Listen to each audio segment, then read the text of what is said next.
I want to turn now to Ambassador Dennis Ross, former U.S. envoy to the Middle East and an NBC News foreign affairs analyst. Ambassador, we appreciate you making some time for us today. Obviously, the rescue of these 4 hostages over the weekend is some good news. It's welcome news. How do you think, though, that operation and the reported 200-plus deaths will impact the ceasefire efforts that have been ongoing for months now?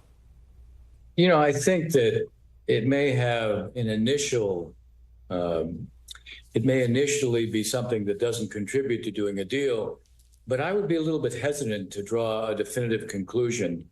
You know, in the immediate aftermath within Israel, there's a sense, look, this is amazing, fantastic. It's a sort of morale boost here.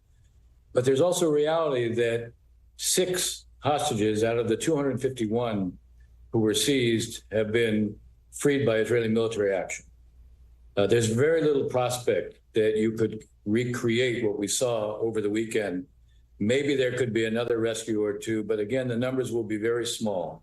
And what we saw in this particular rescue operation was what the Israelis had to do was to fight their way out. You know, the aim of the Israeli military was to get in, get out with as little notice as possible, because if there was a big firefight, then you were putting at risk the very lives of the people you were trying to save. So it wasn't the Israelis who were triggering this firefight. It was Hamas that tried to kill both the Israeli rescuers and the people who were being rescued. And that's what produced the outcome where you had what may be large numbers of civilians. Clear there were large numbers of civilians killed. The actual number may not be so clear, but it's clear there were large numbers who were killed. And if Hamas wasn't trying to stop the rescue operation, those numbers would look very different. In the near term, I suspect, as I said, here there's there's a sense of being buoyed. Hamas is probably embarrassed by what happened. So in the immediate aftermath of that, I don't believe that you're going to see a greater likelihood of a ceasefire deal being done. But if you ask me a week from now, will we still be in the same place we are right now? I wouldn't be so sure. Well, what gives you that feeling, though? I mean, you point out the idea that Hamas might be embarrassed. What incentive do they have in the near term to go back to the drawing board to say, oh, yes, we'll take the deal, even though we have this new operation behind us? Well, a couple things. One is the Israelis are still operating in Rafah, and they're also operating within central Gaza. One of the factors that influences Yahya Sinwar is how close is the Israeli military to him, and does he therefore have an interest in getting a reprieve? That's number one. That's one factor. The second is, okay, maybe there will be other Israeli operations that we plan. The last thing Hamas wants to do is have other rescue operations that, once again, rob them of what they see as being these bargaining chips, these assets that they have.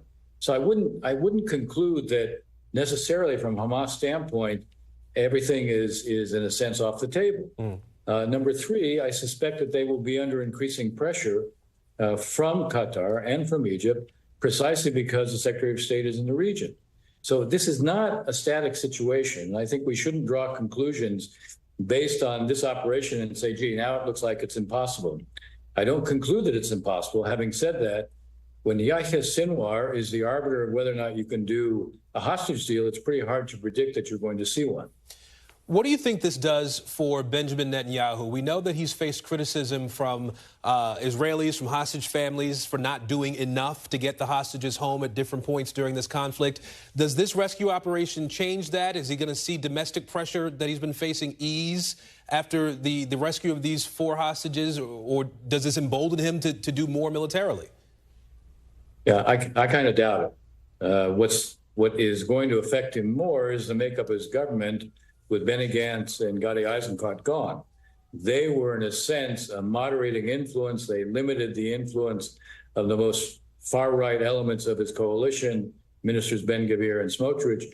They will be pressing for more military action. They will be pressing for more rescue operations. But this was a rescue operation that was rehearsed over and over again for several weeks. They had intelligence that they had for a while. Hard to replicate that on the one hand. On the other hand, it sends a signal that there may be some military options. Having said all that, you're going to see hostage families whose family members are living in impossible conditions. We know the numbers that are still surviving are going down. That will continue to be a source of pressure on the prime minister. He can't wish that away. And the reality is that he still needs to be able to produce when it comes to the hostages. You know, there were very large demonstrations on Saturday night after the rescue operation, very large demonstrations. Most of the people in these demonstrations basically are saying you can't say we have total victory if the vast majority of the hostages don't come back alive. That will continue to be a source of pressure on him. How he manages his new coalition, that will be a factor as well. And he's going to be under more pressure from the far right. He's going to have to figure out a way to sort of maneuver given that pressure. Before I let you go, I do want to ask you about Secretary Blinken. As we noted, he's back in the Middle East for this 8th visit since the war began. What do you think he needs to be able to come back home with? What does success look like for him on a trip, the 8th trip into this region to try to make some change? It's an excellent question because the circumstances right now, as we were just saying, don't lend themselves necessarily to any kind of immediate breakthrough. I suspect, what would be an achievement would be a resumption of indirect negotiations between the Israelis and Hamas that are brokered effectively by Egypt and Qatar. The issue right now is that you don't have any indirect negotiations underway. There was no effort at brokering or mediating the ceasefire deal. So I suspect one of the things that he will be hoping to do will be to see if it's possible to get those indirect negotiations back on track. A second objective will be to get more understanding over what could be a day after strategy if you get to the point where, in fact, you move on a process where there could be a hostage deal. I would also say if there isn't a hostage deal, you still need a strategy for what you're going to do on the ground. I think discussions on what Arab states are prepared to do under what circumstances and with what understanding with the Israelis, I think that will also be a part of what he's trying to get done on this trip. Okay. Ambassador Dennis Ross, we appreciate your time and your perspective today. Thank you. My pleasure.